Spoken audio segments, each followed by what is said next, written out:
everyone, I'm Linda Anderson of Anderson Elder Law. Thank you for joining us today in our first video series of just great resources, and I want to introduce Jim Fizzano of Fasano Family Realtors. And I'm just so glad that you're able to come and just sort of share your wisdom. I feel like I've known you forever, and thank you for everything you've done.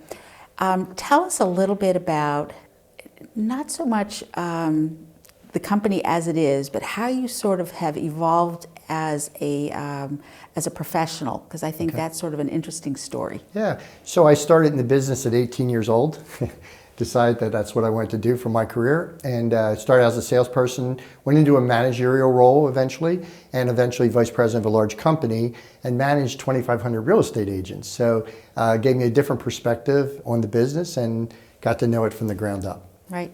And when I think about managing real estate professionals, many of them are really independent. Yes. So when I first met you, what I recall thinking was that 2,500 independent professionals and managing them was really probably quite difficult to do. I have a picture of me that day, and I had hair. So the reality is, it is a big struggle. It is a big job, and managing more than 14 or 15 people, we learned in managerial school, is a challenge.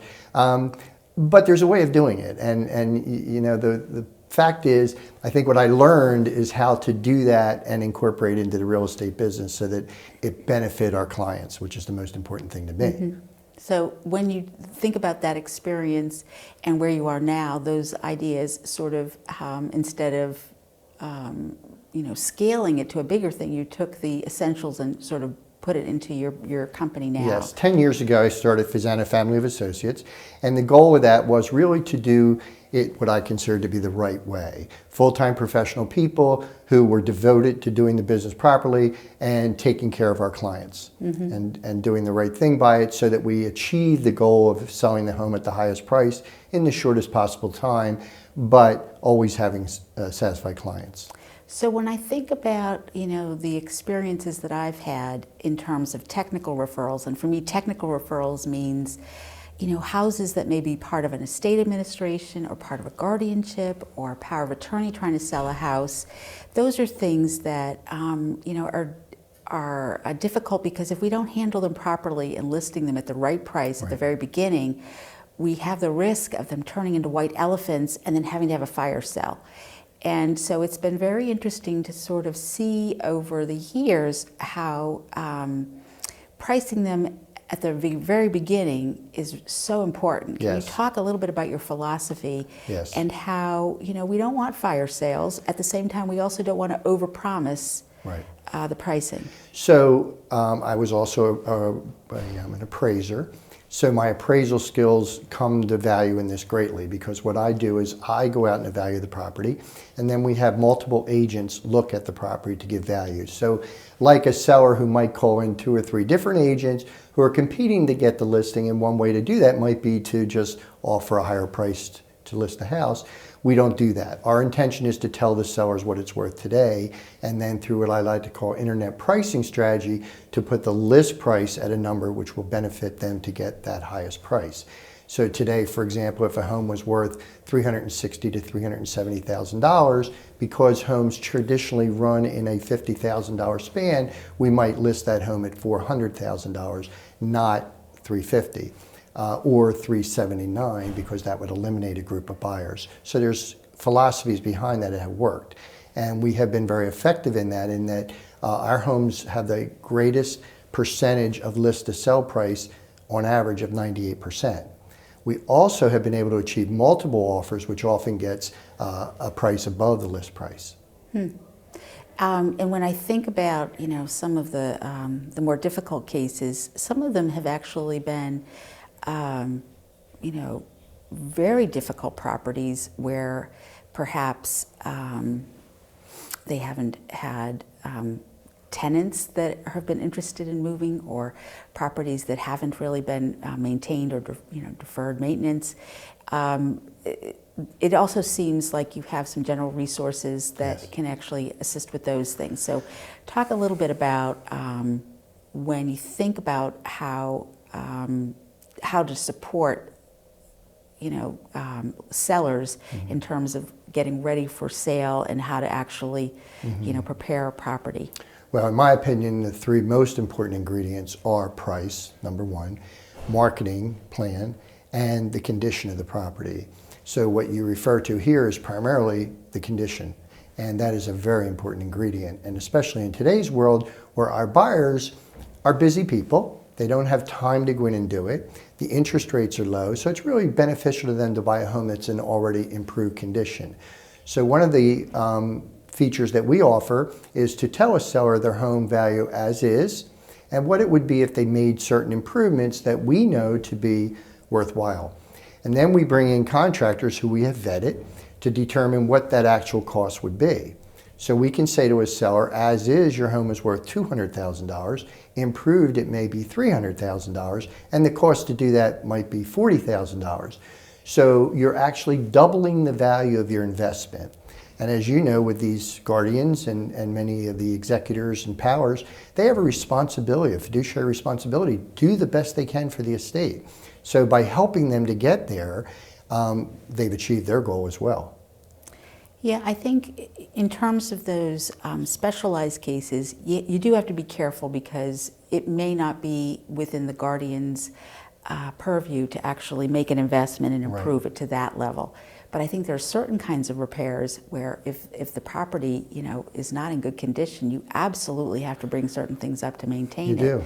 And you really, it's very difficult when the guardian is trying to do everything to find somebody who will bring the property up to code and get things ready. Yeah, managing a construction business is a whole nother project. It's something that most people don't have the experience in, and I have a background in that. And so we've been able to do that as a value-added service. There's no fee for it.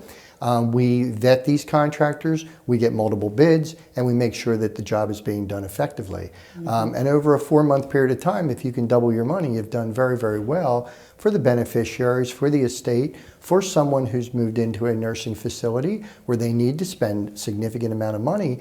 That money can dry up very quickly if you don't yield the most out of this big asset they have, right? Yes, yeah, no, I think it's obvious when we have cases where somebody, if they're in a facility spending $310 a day on a nursing home bill, they're under incredible pressure, yet at the same time we have to be able to have someone who's negotiating carefully and really taking some time to make sure that we don't just have a fire sale, because whatever we are producing for the sale of that house is needed for the care. Right. And really we have to be careful. And we're very conscious of that, working so closely with you all, and it's really interesting how the negotiating piece, we send out a survey with each of the homes we sell, and the response back, negotiating is one of our strongest assets. And we're very proud of the 99.8% excellent service, but negotiating is one of those things, and they feel our advocacy and working for them and for the owner is really valuable, and that's why we try to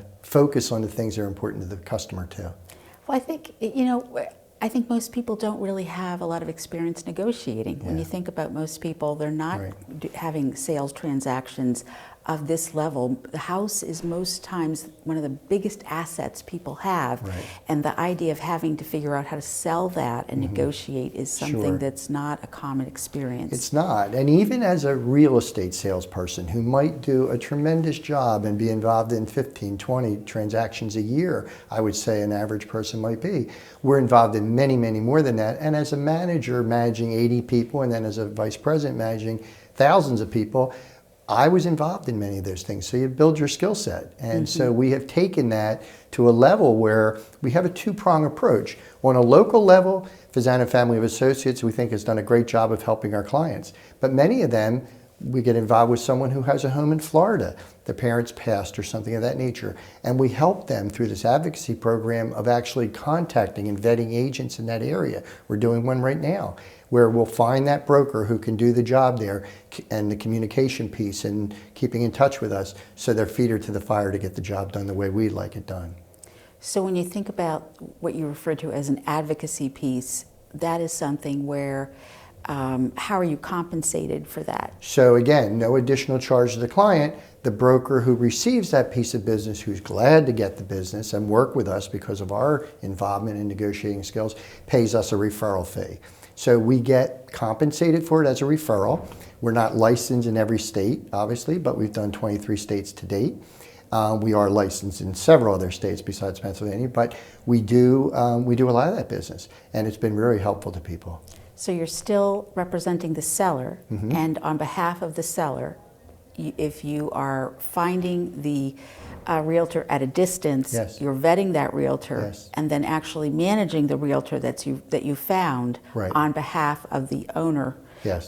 So it's almost like you're acting as a long arm Yes. and yes. making sure that that independent. And we defer greatly to them because they are licensed in that state. They understand the rules and regs and so forth, but we've done enough research and vetting of them to make sure that everything is in line. And we've had a great success with it. As I say to people, it's not 100%. Nothing is ever 100%. But we think we can do a better job of talking their language than a seller or a particular power of attorney or an executor could do on their own without the experience that I have. So, for just to sort of wrap up, is there anything in terms of the Delaware Valley that you want to sort of share with everyone who's watching in terms of where things are going right now? And well, words interest of rates wisdom? continue to be very low, relatively speaking. We still seem to have more buyers than sellers, so it continues to be a good market in that regard for sellers, and most of whom we are trying to help are the sellers. And so I think the forecast could be good for a long term.